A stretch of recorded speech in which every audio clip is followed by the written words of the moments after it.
More than 770,000 Americans are now homeless. But here's the part that breaks the old logic. Tens of thousands of them have jobs. They serve food in diners, stock shelves at Walmart, clean hotel rooms after business conferences. Some even wear uniforms that say healthcare worker. And yet, they sleep in cars, in shelters, or in tents under highway bridges. This is no longer a crisis of the unemployed or addicted. This is a crisis of the working class, people who clock in every day, who follow the rules, but who are still priced out of housing. When work can't buy a roof, when labor no longer leads to shelter, what's left of the American dream? In December 2024, the US Department of Housing and Urban Development reported a grim milestone. The number of homeless individuals in America had risen to over 770,000, the highest count since the federal government began tracking the data in 2007. That figure reflects more than just a housing crisis. It's a structural shift in who homelessness affects, and what that says about work, wages, and dignity in the United States today. In past decades, homelessness was more visibly associated with mental illness, substance abuse, or long-term unemployment. But in city after city, what's emerging is a new, quieter epidemic: the employed homeless. In Los Angeles, nearly 30% of people in shelters report having regular employment. In Phoenix, school districts have logged record numbers of couch-surfing students, children whose parents work but can't secure a lease. And in Washington state, a recent survey of homeless adults found that nearly 1 in 5 had full-time jobs. Across the country, shelters are overwhelmed, not just by the unemployed or chronically homeless, but by working adults with nowhere else to go. Food service workers, home health aides, Uber drivers, people holding down 30, 40, even 50-hour work weeks, who then return to a tent, a car, or a friend's couch. This transformation is playing out in places once considered stable. Austin, where rising tech sector wealth has pushed rents beyond reach. Las Vegas, where service workers now sleep in the desert outskirts. Denver, where entire safe parking lots have opened for homeless workers living in their vehicles. In Chicago, non-profit outreach teams now routinely visit hospital janitors, airport baggage handlers, and retail workers who are sleeping on trains overnight before heading to work the next morning. Even more alarming, a growing number of homeless are senior citizens. According to the National Alliance to End Homelessness, the number of homeless individuals over age 55 has doubled since 2020. Some lost housing after a health emergency. Others are squeezed out by landlords raising rents beyond what Social Security checks can cover. The crisis is no longer confined to urban corridors either. Rural counties in states like Tennessee, Montana, and Iowa are seeing sharp spikes as trailer parks are bought up by private equity firms and rents climb beyond local incomes. And this isn't just anecdotal. Nationally, the average rent for a one-bedroom apartment in 2025 sits at $1,725, according to Zillow, a 21% increase since 2021. Meanwhile, wages for many low-income workers have barely kept pace with inflation. At the heart of the issue is a profound mismatch between earnings and living costs. The National Low-Income Housing Coalition reports that to afford a modest two-bedroom apartment at fair market rent in the US, a full-time worker would need to earn $28.58 per hour. But the federal minimum wage remains $7.25 unchanged since 2009. And even in higher-wage states, entry-level pay typically falls between $12 and $17 an hour, well below what's needed for stable housing. The result? A new American reality where millions of people work but can't live. To understand why so many Americans are homeless despite holding jobs, you have to look at the intersection of wages, housing supply, corporate behavior, and public policy failure, all compounding over decades. Since the 1970s, American productivity has risen steadily, but wages for low and middle-income workers have barely moved. According to the Economic Policy Institute, from 1979 to 2023, worker productivity grew by 64%, while hourly pay rose just 17.5%. The minimum wage hasn't kept pace with inflation, and even moderate wage gains in recent years have been swallowed up by rising prices, especially in housing. Meanwhile, rents have soared. Between 2010 and 2024, the average rent in major metro areas increased by more than 70%, while inflation-adjusted wages for the bottom 40% of workers rose just 15%. This gap is most severe in cities like San Francisco, Miami, Austin, and Seattle, but even smaller metros like Boise or Raleigh are now unaffordable for many full-time workers. The US has an acute shortage of affordable rental units, particularly for households earning below 50% of the area median income, AMI. The National Low-Income Housing Coalition reports a nationwide shortfall of over 7 million affordable and available rental homes for extremely low-income renters. Zoning laws, local resistance to multifamily housing, and a slowdown in public housing construction have all contributed. In many cities, it's simply illegal to build low-cost, dense housing on large swaths of land. At the same time, developers are incentivized to build high-end units with better returns, leaving fewer options for the working class. COVID-era supply chain disruptions made construction materials more expensive. Rising interest rates in 2023 and 2024 further cooled new development. So even as demand skyrocketed, supply remained locked, or worse, shrank. Private equity firms and institutional investors now own a growing share of rental properties. A 2023 report from the Urban Institute found that corporate landlords, including Blackstone, Invitation Homes, and American Homes for Rent, own roughly 25% of single-family rental homes in some metro areas. These firms often engage in algorithmic rent setting, aggressive eviction practices, and minimal maintenance. The result? Higher rent, less flexibility, and fewer human decisions in how tenants are treated. In working-class neighborhoods, this often means long-time residents are priced out, while those remaining live in fear of sudden spikes or lease non-renewals. Even in public housing, privatization through public-private partnerships has led to deteriorating conditions and lost units. From 2000 to 2022, the US lost over 250,000 public housing units through demolition, sale, or disrepair, with few replaced. During the pandemic, emergency protections like eviction moratoriums, expanded unemployment benefits, and rental assistance kept many families housed. But by mid-2022, nearly all of those safeguards had expired. What followed was a wave of evictions and rent hikes, especially in Sunbelt states with minimal tenant protections. Meanwhile, the Federal Housing Choice Voucher Program, the main form of rental assistance for low-income Americans, has funding to support only 1 in 4 eligible households. Waitlists for Section 8 housing can stretch for years, and many landlords simply refuse to accept vouchers. At the state level, few governments have meaningfully addressed wage housing imbalance. Some cities have passed rent control measures, but others, especially in the South, have outlawed them entirely.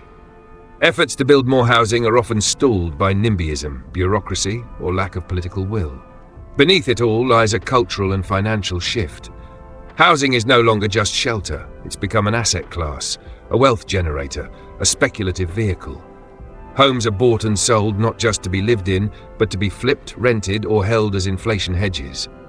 This dynamic distorts the entire housing ecosystem. When Wall Street sees homes as profit centers and local governments depend on rising property taxes, there's little incentive to build or maintain housing that is merely affordable. In short, the rise in working homelessness isn't a fluke. It's a direct result of policies and economic structures that allow housing costs to rise faster than wages, restrict the supply of affordable homes, and treat housing as a commodity, not a right. It's not that these people failed. It's that the system they live in is no longer calibrated for their survival. The image of homelessness in America is changing, and fast. This is no longer a problem isolated to the visibly unhoused in urban downtowns. It's spreading across the entire social terrain. Warehouse employees, rideshare drivers, nursing assistants, daycare workers, even public school staff. People with pay stubs, uniforms, and work schedules, but no stable address.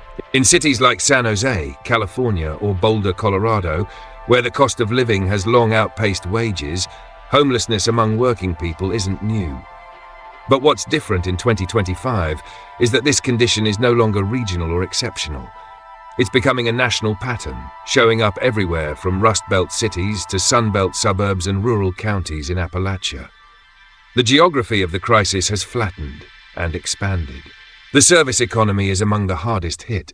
Tens of thousands of workers in retail, hospitality, and food services now find themselves caught in a deadly economic triangle: unstable schedules, low pay, and unaffordable rent. They earn too much to qualify for public assistance, but not enough to afford a modest apartment. In Orlando, home to Disney and a booming tourism sector, fast food workers sleep in cars parked out outside the same resorts where they clean rooms by day. In Reno, casino workers rent weekly motels that take up nearly their entire paycheck. Gig economy workers, Uber drivers, DoorDash couriers, Instacart shoppers face even more precarity. They are classified as independent contractors, often lack benefits, and carry the full burden of gas, maintenance, and healthcare. A single emergency, a blown tire, or a medical bill can spiral into displacement. These workers float from Airbnb rentals to couch surfing to sleeping in vehicles, operating in the margins of a system that celebrates flexibility but punishes instability. Then there are the families. In public school systems across the US, especially in states like Texas, Georgia, and Arizona, school buses now pick up children from shelter addresses or long-term motels. The McKinney-Vento Act requires schools to track homeless students, and those numbers are climbing sharply, not because of parental neglect, but because even dual-income households cannot secure leases in competitive markets. For children, this instability often results in lost sleep, falling grades, and mental health struggles. For parents, it means living with the shame of employment without dignity, working 40 hours a week and still failing to protect your child from displacement. Seniors are being swept into the crisis in growing numbers. Fixed-income retirees who spent decades working stable jobs now find that their monthly Social Security checks don't cover rent, medication, and utilities in the same month. Cities like Las Vegas and Tucson are seeing a sharp uptick in seniors living in cars or sleeping in emergency shelters, a quiet erosion of dignity for a generation that was told they had earned their rest. Veterans, too, remain disproportionately represented in homeless counts. While VA programs have made progress, many veterans, especially those with minor legal issues or gaps in service, slip through the cracks. Many of them work part-time or do gig labor, but can't secure permanent housing due to credit issues, background checks, or lack of rental history. Even the middle class is feeling the ripple effect.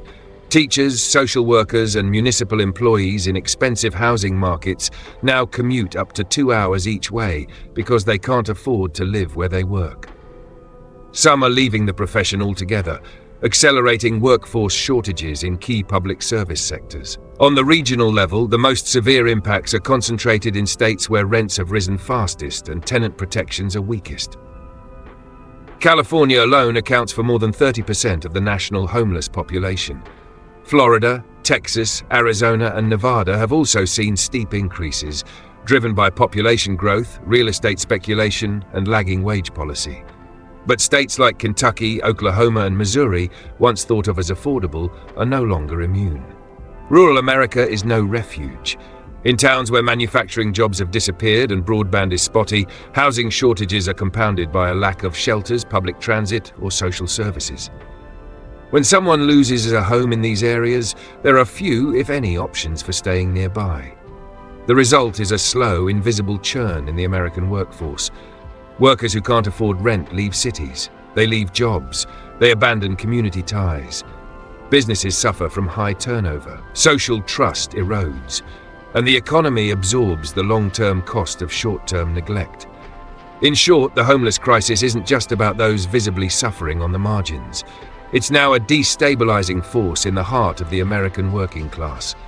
A force that reshapes where people live, what jobs they can hold, how families are formed, and whether the social contract still holds. Maria works at a Marriott hotel in downtown Atlanta. She's 41, a single mother of 2, and has been in the housekeeping department for 8 years.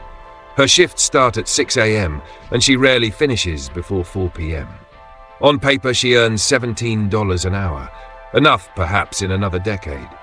But her rent jumped from $950 to $1,550 in just 3 years. She was evicted in late 2024. Now she sleeps in her car in the employee parking lot, keeping her work shoes in the trunk and her kids temporarily with her sister. I clock in every morning, she says. I don't call out. I do my job, but I don't have an address. In Phoenix, 26-year-old Darren delivers groceries for Instacart. He used to have a one-bedroom apartment, but when his landlord sold the building, he couldn't find anything under $1,200 a month. He lives in a tent behind a strip mall and showers at a gym. He keeps a collared shirt folded neatly in his trunk for when he picks up catering gigs. People think you're a bum, he tells us, but I'm working 6-7 days a week. There's just no place to land. Across the country in Massachusetts, Linda is 73, a retired nurse, widowed. Her Social Security check is $1,188 per month. After her building converted to luxury condos, she was given 30 days to vacate. Now she moves between shelters and subsidized senior housing waiting lists. She spends hours each week calling non-profit hotlines and applying for units that don't exist. I paid taxes my whole life, she says, holding a plastic bag of medical prescriptions. I never imagined I'd be homeless at this age. In Denver, a high school student named Marcus lives in a motel room with his mother and younger brother. His mom works full-time at a nursing home, but they lost their lease last year when the landlord stopped accepting housing vouchers. Marcus keeps his school books in a suitcase. He doesn't invite friends over. His GPA dropped from 3.6 to 2.1. He's not failing, but the toll is visible. Sometimes I sleep in class, he says. Not because I don't care, I just didn't sleep much the night before. Then there's Brian, a veteran in Austin who works part-time at a hardware store and picks up handyman jobs on Craigslist. He was discharged 15 years ago. No addiction, no criminal record, but no credit either. He can't pass the background checks required by most rental companies. He lives in a converted van parked behind a self-storage facility and considers himself lucky to have it. I'm not asking for free, he says. I'm just asking for a shot. What all these voices share is not failure. It's not laziness or irresponsibility. It's fatigue, exhaustion from doing everything that was expected, working, showing up, playing by the rules, and still losing the ability to live with stability and privacy. Their stories are not rare. They are quietly becoming the norm in parts of the American economy where wages no longer map to reality. What's most striking is not just the hardship, but the normalcy. These aren't people living outside society, they are society. Serving coffee, changing hospital linens, stocking groceries, teaching children, delivering food, taking care of the elderly. These are the people holding up the economy while being pushed out of the housing market by that very same system. And yet, they remain largely invisible.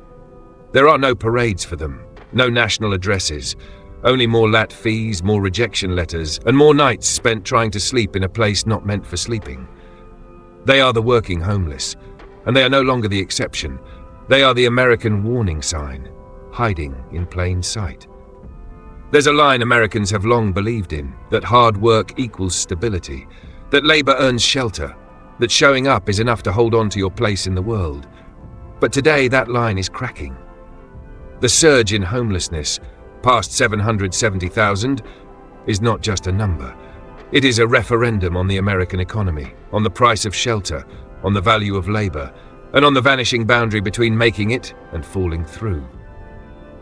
The people caught in this crisis are not strangers. They're not symbols. They are neighbors, co-workers, delivery drivers, parents. They're the people who clean the offices after we leave, who serve our food, who teach our children, who care for our parents. They are not asking for charity. They are asking for a system where work still means something. But as rents climb, wages stagnate, and housing is treated more as an investment than a necessity, that equation no longer holds. The old promise, work hard, stay clean, and you'll have a roof, is now more myth than reality for millions. And that reality presents a quiet, corrosive danger, a fraying of trust. Not just in landlords or employers, but in the idea that this country still functions for the people who make it run. When a society normalizes the working homeless, what else does it begin to normalize? For now, those questions hang in the air. There's no clear policy consensus, no singular solution, no clean arc of redemption.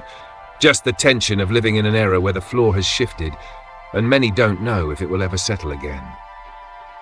So we're left with this. If work no longer guarantees shelter, what does America guarantee? And more importantly, who gets to belong in the economy we've built? Thank you for joining us on this episode. If this conversation left you unsettled, it should, because the line between housed and homeless in America is no longer drawn by effort, but by margins, by rent increases, by zoning laws, by wages that no longer protect. This isn't just an economic story. It's a social reckoning, one that touches dignity, belonging, and what it really means to be secure in the richest country on earth. We'll be back next week with more stories that go beyond the headlines, stories that explain where the system is working, where it's fraying, and who's caught in the middle.